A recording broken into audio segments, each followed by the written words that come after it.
Hello friends, मी दीपाली शिंदे तुमचं सर्वांचं स्वागत करत आहे. आज आपण बघणार आहोत एकदम चमचमीत नाश्ता. सगळ्यांना भोपळा म्हटलं की अगदीच कंटाळा असतो खाण्याचा. त्यामुळे आज आपण भोपळ्यापासून अगदी नवीन पदार्थ बघणार आहोत. चमचमीत वड्या बघणार आहोत भोपळ्याच्या. सगळ्यांनी नक्की बघा आणि ट्राय करा. एकदम मस्त खुसखुशीत होतात, कुरकुरीत. चला तर मग स्टार्ट करूया. मी इथे अर्धा भोपळा घेतलेला आहे. भोपळा थोडा मोठा असल्यामुळे मी त्याची साल काढून घेत आहे. जर भोपळा कवळा असेल तर नाही काढलं तरी चालतं. मस्त अशा प्रकारे सर्व भोपळ्याची साल काढून घ्यायची आहे.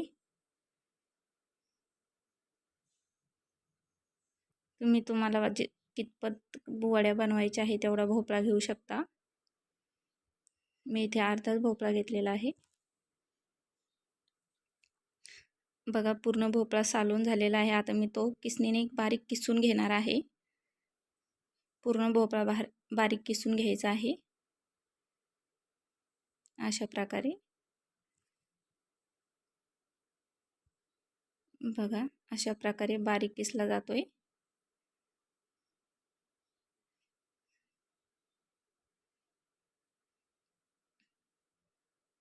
बघा, पूर्ण भोपळा आता आपण इथे किसून घेतलेला आहे.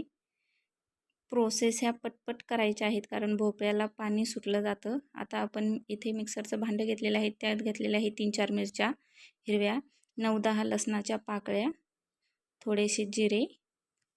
आता भांडं फिरवून घ्यायचं आहे. बघा, अशा प्रकारे बारीक करून घेतलेलं आहे. पाणी वगैरे अजिबात टाकायचं नाही कारण भोपळ्याला पाणी सुटलं जातं. आता आपण त्यामध्ये घेतलेलं आहे 1 वाटी रवा आणि 1 वाटी बेसन पीठ, थोडीशी हळद. कलर खूप छान येतो हळदीने, म्हणून हळद टाकलेली आहे. चवीनुसार मीठ, लाल तिखट आणि सोडा. घरी वापरायचा सोडा टाकला तरी चालतो किंवा बेकिंग पावडर टाकली तरी चालते. आता आणि मी त्यामध्ये 1 चमचा हवरी टाकलेली आहे. हवरीने टेस्ट खूप छान लागते. आणि जो मसाला आपण मिक्सरच्या भांड्यातून काढून घेतलेला आहे तो घालायचा आहे यामध्ये. सर्व व्यवस्थित मिक्स करून मळून घ्यायचं आहे.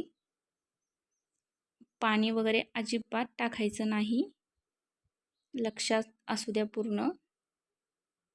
फक्त त्यामध्येच व्यवस्थित मळून घ्यायचं आहे.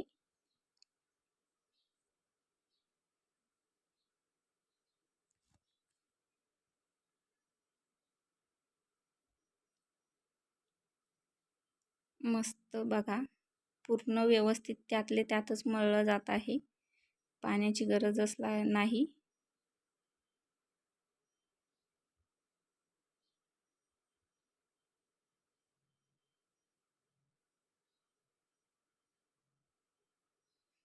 त्यालाच हळूहळू पाणी सुटते.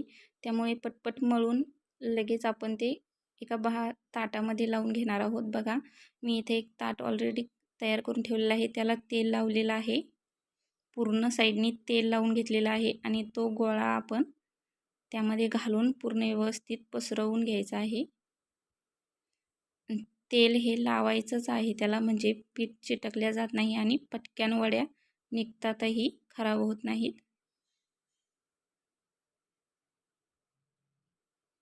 बघा, मस्त असं पूर्ण साईडनी पसरवून घ्यायचं आहे.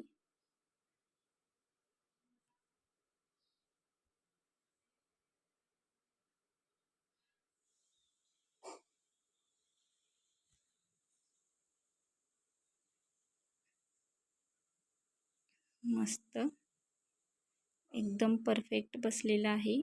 आता आपण त्यावरती हवरी घालणार आहोत. हवरीने वड्या खूप छान दिसतात आणखी, त्यामुळे आपण पांढरी हवरी घातलेली आहे. थोडंसं दाबून घेऊयात.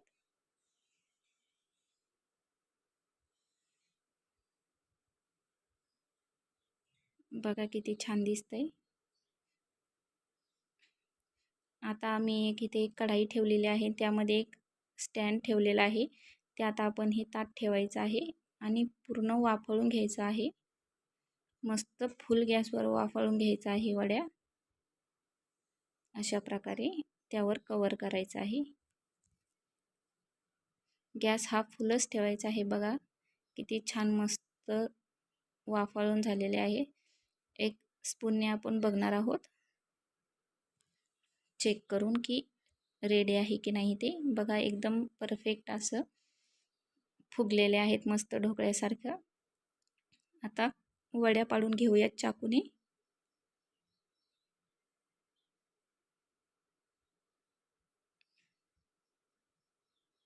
मस्त अशा प्रकारच्या सर्व व्यवस्थित वड्या करून घ्यायच्या आहेत. छान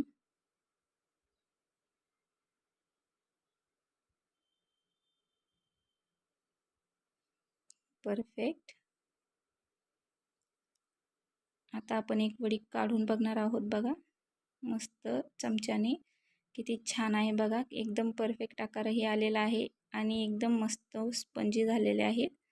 बघा किती छान आणि कलरही सुरेख आलेला आहे. आता मी इथे ठेवलेलं आहे तेल. त्यामध्ये आपण थोडेसे जिरे आणि मोहरी घालणार आहोत तडक्यासारखं. कढीपत्ता, 2 हिरव्या मिरच्या आणि आता त्यामध्ये वड्या थोडंसं तेल टाकून आपण ह्यात तळून घेणार आहोत. तेल खूप जास्त नाही टाकायचं, त्यातच तळून घ्यायचे आहेत दोन्ही साईडनी. मस्त तुम्ही वड्या बघताय किती सुंदर दिसत आहे आणि खायलाही एकदम जबरदस्त झालेले आहेत. टेस्टही खूप छान आहे.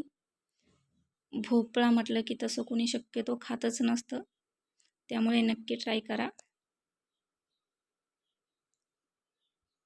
बघा मस्त किती छान कलर आलेला आहे. आता काढून घेऊयात. अशा प्रकारे आपण सर्व वड्या तळून घेणार आहोत.